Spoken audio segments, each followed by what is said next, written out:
Hola, ¿cómo están? And what is going on, guys?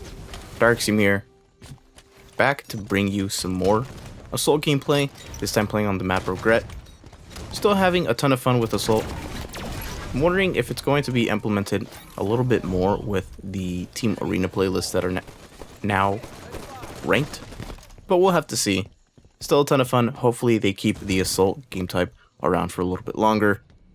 And Griffball as well. I think those are the two playlists that people are playing a lot of, and because they're social, everybody can just jump in and out and not have to worry about who they're facing, who they're playing up against. And if somebody drops out, somebody is able to get back into the game with the Join in Progress system. But today I wanted to talk to you guys about the Halo World Championship Finals, which is taking place in March. I believe it's 18th through the 20th. And the reason I'm talking about it is because I was able to get some tickets to go to the World Championship Finals, and I'm going to be going with one of my cousins. And this has been a long time coming personally for me. I've been playing Halo for quite a while, and I started following the Halo scene a little bit late into the Halo 3 era of Halo. And once Reach came out, I started kind of paying a little bit more attention. But I just wanted to give a quick history of it and kind of one of the reasons why I'm excited for the event. So I did start paying more attention during Halo Reach, and I really wanted to start playing competitively Halo during the Reach era. At the moment, though, I wasn't that great of a player. Looking back at it, I have a few videos on an old channel that I had with some gameplay, and I just was not shooting well. Now it's a little different. I've been playing Halos ever since Reach, and I've kind of worked on my aim, so it's a little bit better, but at the same time, it's I don't think I would be the best competitive player for Halo, but I still have a ton of fun with it.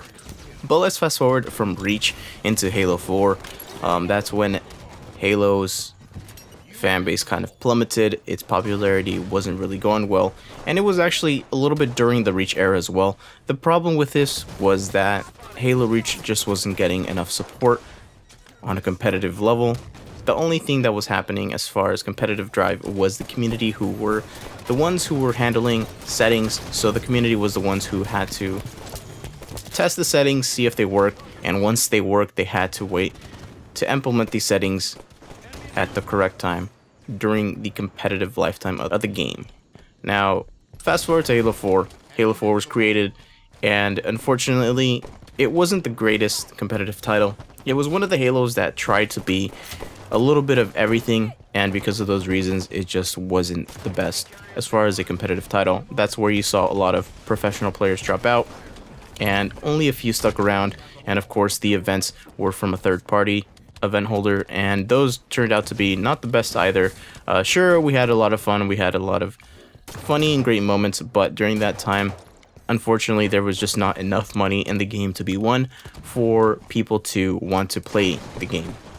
And another thing is the game not being fun. There's a few people who will be playing a video game title competitively because of the money.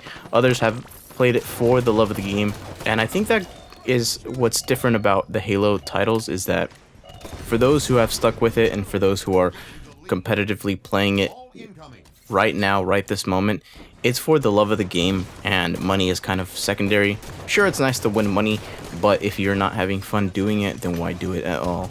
And I think that's one of the things that a lot of these competitive players really drive when they do play and when they hop on. And when they're not playing competitively, like scrimming other teams, they still try to have fun and include the viewers whenever they're live streaming and stuff like that. So it's really a small knit community, and because it's a small knit community, it's that main reason why I'm so excited for this Halo event.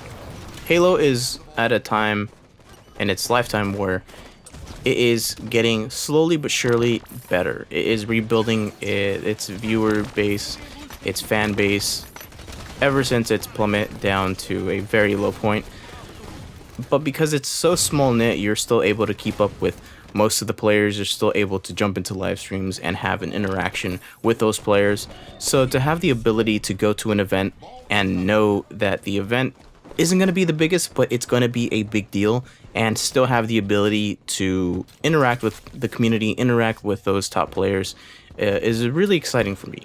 And for those that don't know, and this is going to be my first Halo event ever, so I am definitely excited to see how the tournament turns out. And of course, it's for $2.5 million of a prize pool, so it is the biggest Halo tournament ever. But that is pretty much it for me today, guys. Hopefully you guys enjoyed a little bit of the gameplay and me ranting about Halo.